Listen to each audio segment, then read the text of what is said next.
আপোনাক স্বাগতম জনাইছো আমাৰ অল্টিক আছাম ইউটিউব চেনেললৈ। তো বন্ধু বান্ধৱীসকল, এইটো ভিডিঅ'ৰ জৰিয়তে আপোনাক দেখুৱাম অমৃত বৃক্ষ আন্দোলনত আপোনাৰ ফটো নাই নেকি। সো আপুনি কেনেকৈ আপলোড কৰিব পাৰিব, সম্পূৰ্ণ প্ৰচেছ এইটো ভিডিঅ'ৰ জৰিয়তে আপোনাক দেখুৱাম। সো বন্ধু বান্ধৱীসকল, আপুনি 5টা ফটো আপলোড কৰি ল্যাপটপৰ জৰিয়তে আপলোড কৰিব পাৰিবনে নে মোবাইলৰ জৰিয়তে কৰিব পাৰিব, কোনটো প্ৰচেছ আপুনি সঠিক পদ্ধতিৰে কৰিব পাৰিব, সম্পূৰ্ণ প্ৰচেছ আপুনি। সো বন্ধু বান্ধৱীসকল, এয়া আপুনি দেখা পাইছে ল্যাপটপ স্ক্ৰীনত আপুনি প্ৰথমে দেখা পাইছে image does not contain location information. So এইটো কেনেকৈ কিয় আহিল এইটো আপোনাক দেখুৱাম। প্ৰথমে আপুনি ইয়াৰ পৰা আপুনি পিকচাৰ আপুনি মাৰিছে যিজন মানুহৰ লগত, সেই গছটো আপুনি ইয়াত সিলেক্ট কৰি দিব। তাৰপিছত আপুনি ইয়াত সেইজন মানুহৰ গছৰ লগত যিটো ফটো আছে সেই ফটোটো আপুনি সিলেক্ট কৰি দিব। সিলেক্ট কৰাৰ পিছত আপুনি ইয়াত দেখা পালে ইয়াত ফটোটো আপলোড হৈ গ'ল। এতিয়া আপুনি ইয়াত সাবমিট কৰি দিব।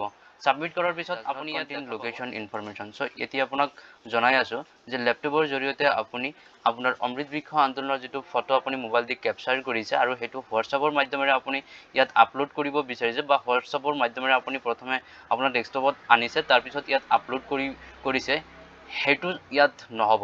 সো আপুনি যিটো মোবাইলেদি আপুনি পিকচাৰ মাৰিছে সেইটো মোবাইলেদি আপুনি আপোনাৰ ফটো সাবমিট কৰিব লাগিব, তেতিয়াহে আপোনাৰ হ'ব। সো বন্ধু বান্ধৱীসকল, এতিয়া আপোনাক দেখুৱাম আপুনি কেনেকৈ আপোনাৰ মোবাইলৰ জৰিয়তে আপুনি অমৃত বৃক্ষ আন্দোলনত আপোনাৰ ফটো আপলোড কৰিব পাৰিব। আপুনি আপোনাৰ মোবাইলত প্লে ষ্ট'ৰটো অ'পেন কৰি ল'ব। প্লে ষ্ট'ৰটো অ'পেন কৰাৰ পিছত আপুনি চাৰ্চ কৰি দিব অমৃত বৃক্ষ আন্দোলন। অমৃত বৃক্ষ আন্দোলন চাৰ্চ কৰাৰ লগে লগে এনেকৈ আপোনাৰ ইণ্টাৰফেচটো অ'পেন হৈ যাব। হোৱাৰ পিছত আপুনি প্ৰথমে ইনষ্টল কৰি ল'ব। তাৰপিছত আপুনি অ'পেনত ক্লিক কৰিব। অ'পেনত ক্লিক কৰাৰ পিছত আপোনাৰ সন্মুখত তেনেকৈ আহি পৰিব। সো আপুনি ইয়াত কৰ্নাৰত দেখাব লগইন, আপুনি লগইনত ক্লিক কৰিব। লগইনত ক্লিক কৰাৰ পিছত আপোনাৰ মোবাইল নাম্বাৰটো ইয়াত বহুৱাই দিব। তাৰপিছত OTP ইয়াত বহুৱাই দিব। তাৰপিছত কেপচা ছেম টু ছেম বহুৱাই আপুনি লগইনত ক্লিক কৰি দিব। লগইনত ক্লিক কৰাৰ পিছত আপোনাৰ সন্মুখত তেনেকৈ আহি পৰিব। সম্পূৰ্ণ ডিটেইলছ আপুনি ইয়াত দেখা পাব। সো তাৰপিছত দেখা পাইছে তলত আপলোড ফটো, দুটা অপশ্যন দেখা পাব, এটা ডিলিট ফটো, এটা আপলোড ফটো। আপুনি আপলোড ফটোত ক্লিক কৰিব। আপলোড ফটোত ক্লিক কৰাৰ পিছত ইয়াত আপুনি দেখা পাইছে সিলেক্ট প্লেণ্ট। সো আপোনাৰ গছৰটো যিটো গছ আপোনাক চৰকাৰৰ ফালৰ পৰা দিয়া হৈছে সেই গছটো আপুনি ইয়াৰ পৰা সিলেক্ট কৰিব। সো মোবাইলত অলপ সময় লোডিং ল'ব পাৰে, সো আপুনি অলপ সময় ৱেইট কৰিব। ইয়াত আপোনাৰ গছৰ নাম লিষ্ট আহি পৰিব। সো ইয়াৰ পৰা আপুনি আপোনাৰ গছটো সিলেক্ট কৰি ল'ব। গছটো আপুনি ইয়াৰ পৰা সিলেক্ট কৰি দিব। সিলেক্ট কৰাৰ পিছত আপুনি অ'পেন কেমেৰাত দেখা পাইছে, আৰু 2 নম্বৰত আপুনি দেখিছে অ'পেন গেলেৰী। সো আপুনি অ'পেন গেলেৰীত ক্লিক কৰিব, যিহেতু আপুনি আগতীয়াকৈ ফটো এটা ক্লিক কৰি ৰাখিছে। সো মই ইয়াত এটা ফটো আপলোড কৰি আছোঁ। আপলোড কৰাৰ পিছত আপুনি ইয়াত ক্ৰপ আছে, আপুনি সম্পূৰ্ণ ক্ৰপটো কৰি ল'ব। সো তাৰপিছত ক্ৰপত ক্লিক কৰিব। ক্ৰপত ক্লিক কৰাৰ পিছত ইয়াত আপুনি দেখা পাব please select image which has location meta data. So এই প্ৰব্লেমটো আপোনাৰ কিয় আহিছে আপোনাক জনাই আছোঁ। সো যিহেতু আপুনি আপোনাৰ ফটোটো এজন হোৱাটছআপৰ মাধ্যমেৰে আপুনি আনিছিল, গতিকে আপুনি হোৱাটছআপৰ মাধ্যমেৰে অনাৰ বাবে আপোনাৰ ইয়াত এইটো ইছ্যু দেখুৱাই আছে। সো আপোনাক এইটো ছাজেশ্যন কৰিম যে আপুনি কোনো ধৰণৰ বেলেগ মোবাইল দি আপোনাৰ মোবাইলত আনি আপোনাৰ সেইটো ফটো আপলোড কৰিব নোৱাৰিব।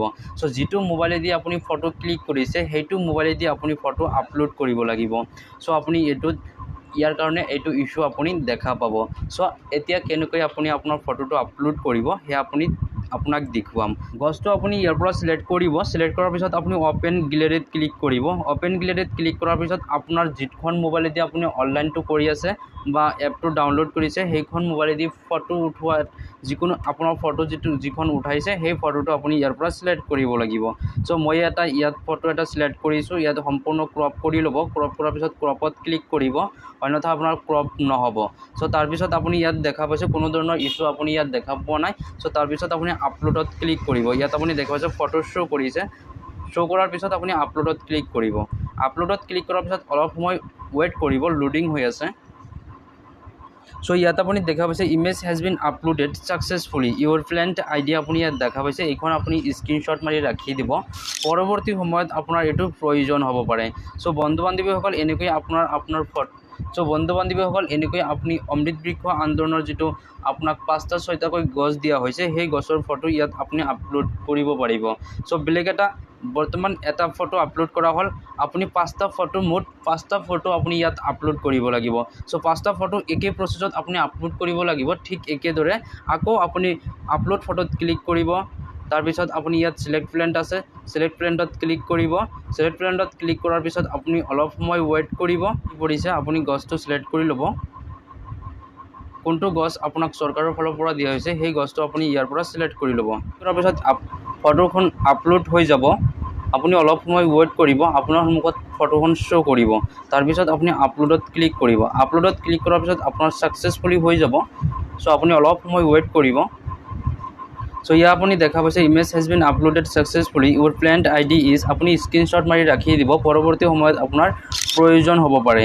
চ' ইয়াত আপুনি দেখাইছে গো টু ডাছবৰ্ডত আপুনি ক্লিক কৰিব আৰু গো টু ডাছবৰ্ডত ক্লিক কৰাৰ পিছত আপোনাৰ সন্মুখত এনেকৈ আহি পৰিব। আপুনি ৰিফ্ৰেছ কৰিব। ৰিফ্ৰেছ কৰাৰ পিছত আপুনি দেখা পাইছে টোটেল ইমেজ আপলোডেড।